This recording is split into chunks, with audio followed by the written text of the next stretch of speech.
Hi, I'm Ann Leidick. I'm from Pillsbury Winthrop Shaw Pittman, and these days I'm a lawyer, but I used to be a nuclear engineer. And so I learned a couple of things when I was a nuclear engineer, and I'm here to tell you about radioactive decay.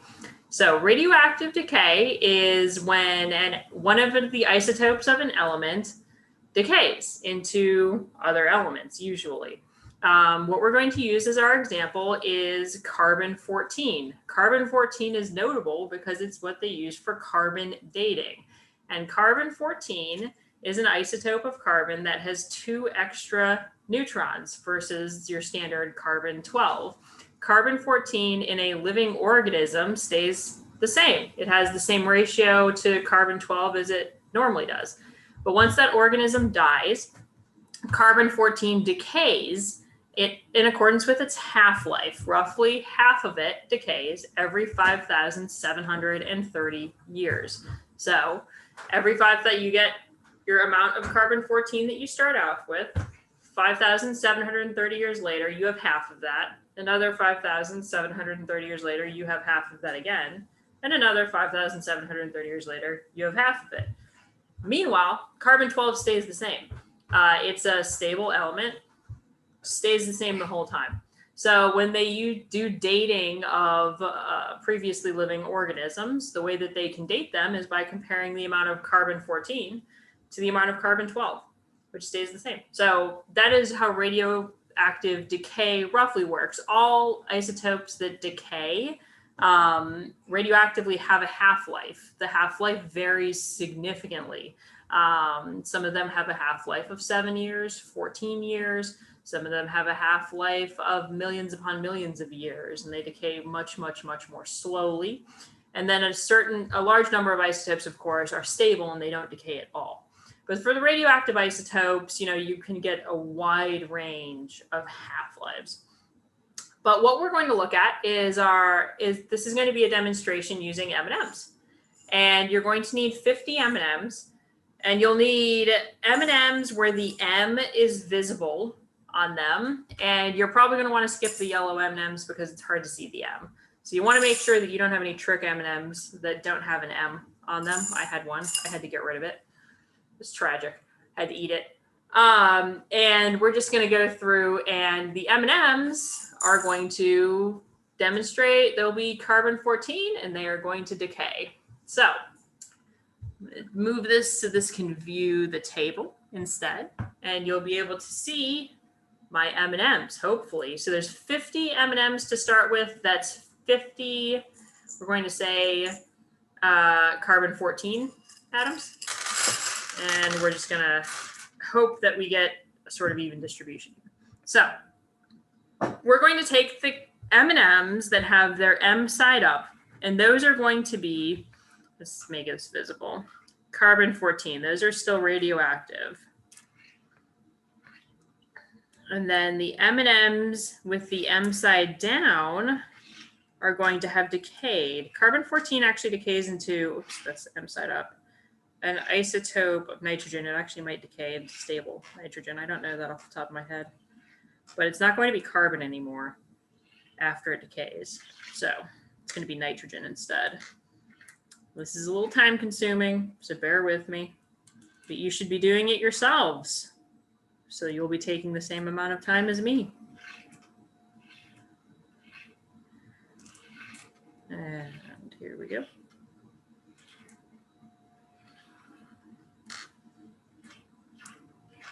Okay, so we have our 2 stacks. We have the M side up, which we're going to say is still, carbon-14. And then we have the M side down, which we're going to say has decayed.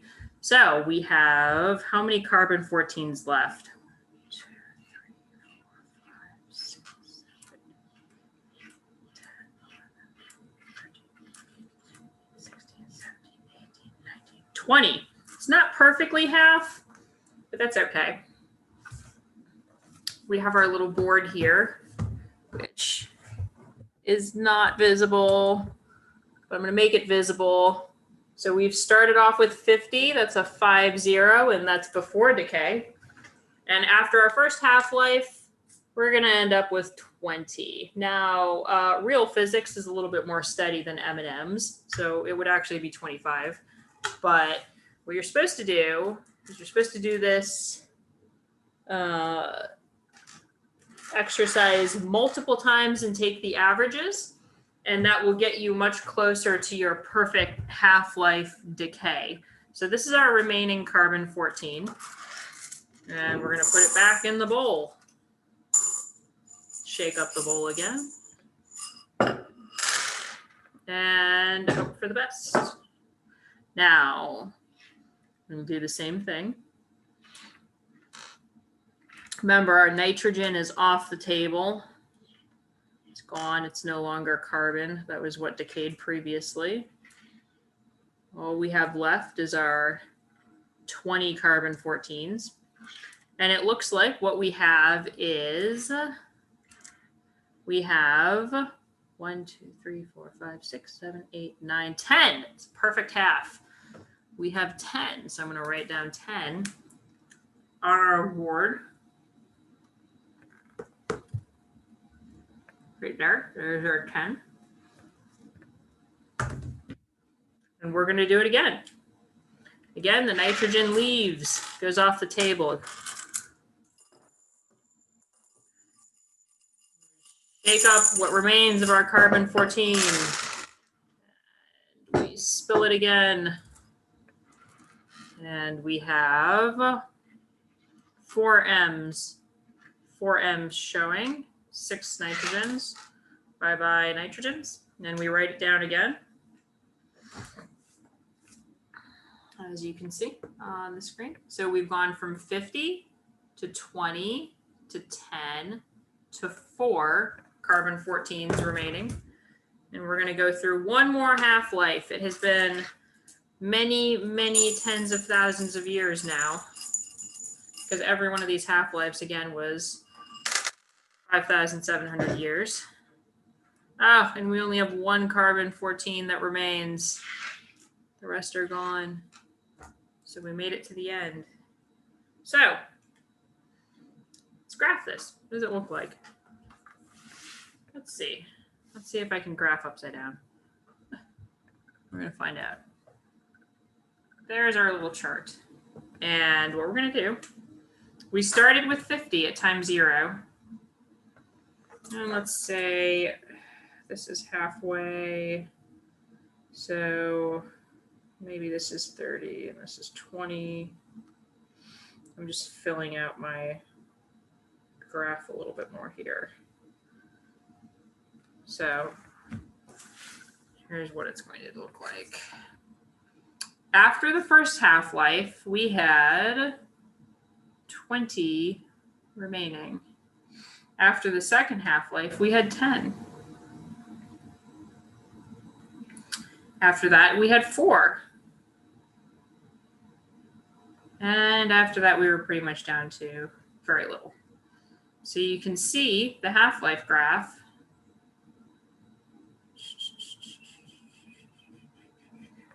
It sort of goes out there. That is what a half-life graph looks like. So if you did this multiple times, and we can do it multiple times, you're going to get a more of an average graph, although this one actually looks pretty good to begin with. So we can do this again 2 more times maybe, and we'll see what we come up with. And you can follow along with your own delicious M&Ms. So first, let's see, I hope I don't lose any. I might need to count my M&Ms to make sure I didn't lose them. Let's make sure we have, whoops, let's make sure we have, oh no, 50 M&Ms. What? Okay. Make sure we have 50 M&Ms. 1, 2, 3.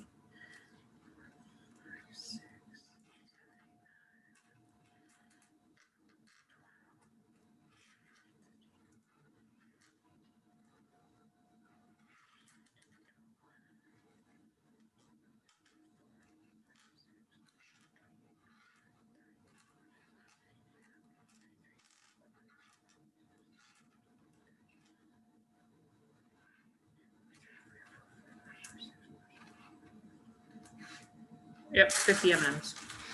So take all of our carbon 14 to start and shake it up. It has been 5,730 years. How many carbon 14 do we have left? Let's see.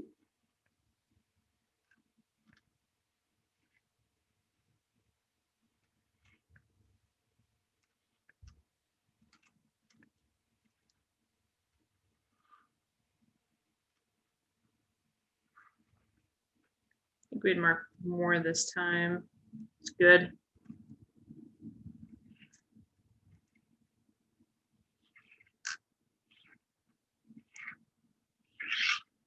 Okay. Looks like a pretty good split, actually.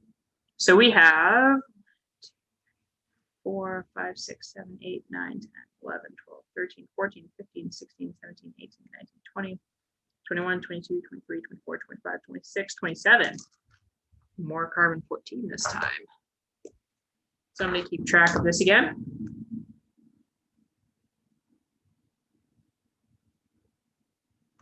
All right. 27 after the first half-life. The decayed carbon goes off the table. It's no longer carbon 14. It's now some variant of nitrogen. And we shake it up again. Whoa. Here we go. Take all of your M's, M side up. Separate them. And we have some stubborn carbon 14. Does not want to decay.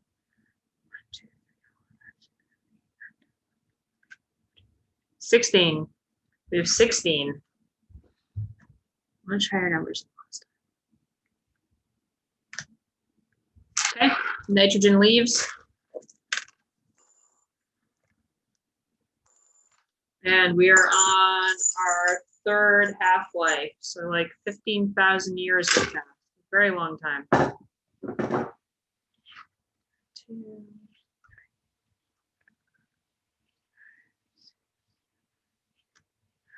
We have 9 carbon left.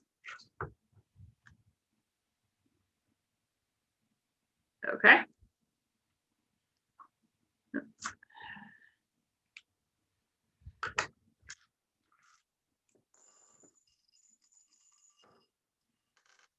Another half-life has passed, and we have 4 carbon remaining. Last time we only had 1 at this stage.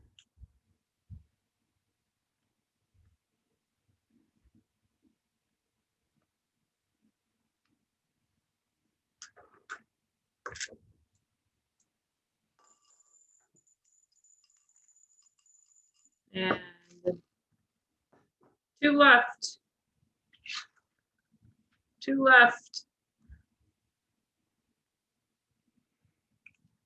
So I'm going to go ahead and graph that. At our first half-life, we had 27, which is going to be a little bit closer to this, right here. And then at our next half-life, we had 16, a little bit closer to there. Next half-life, we had 9, about there. And then the next one, we had 4. And then we had 2. So, and a little bit on the high side. But what is interesting is going to be the numbers that are averaged. If we take our numbers here, the 20 and the 27, and we average 20 and 27, what do we come out at? 23.5. So we're going to take an average. I'm going to put down 23.5 for the first one.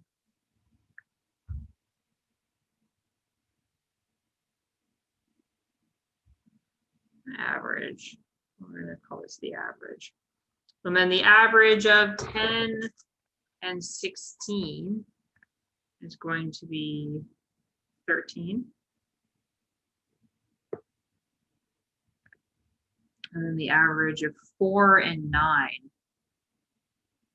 6.5. I believe I'm doing this off the top of my head. The average of 1 and 4 is going to be 2.5.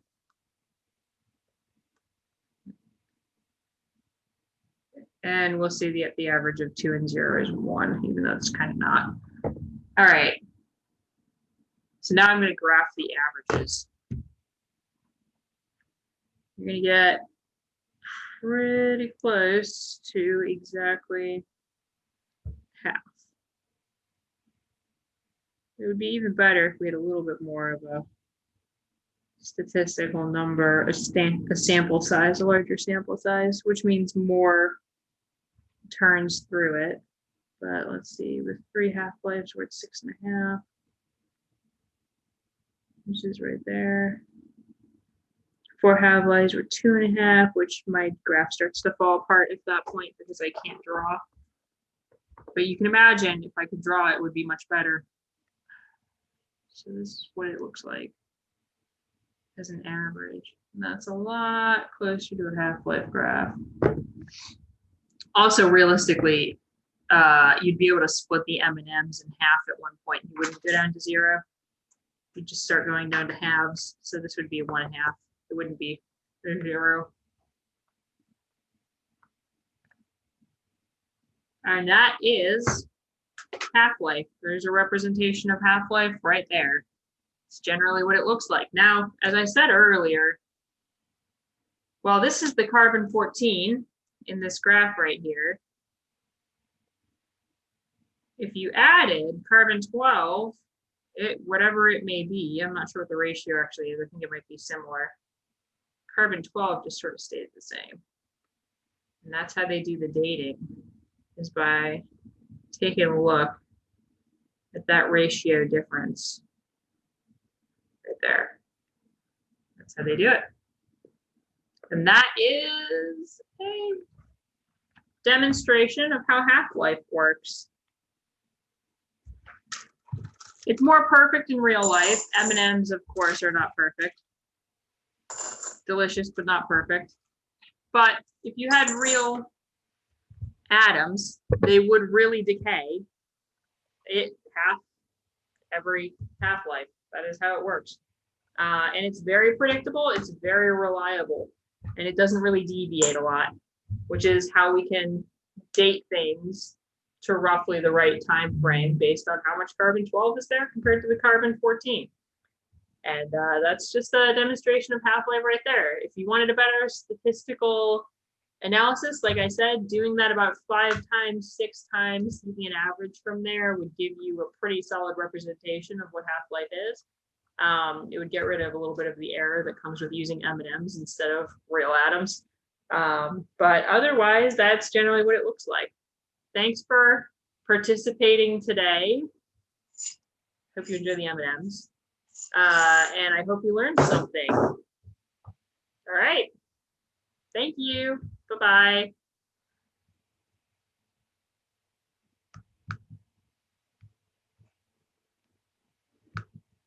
How do I do this?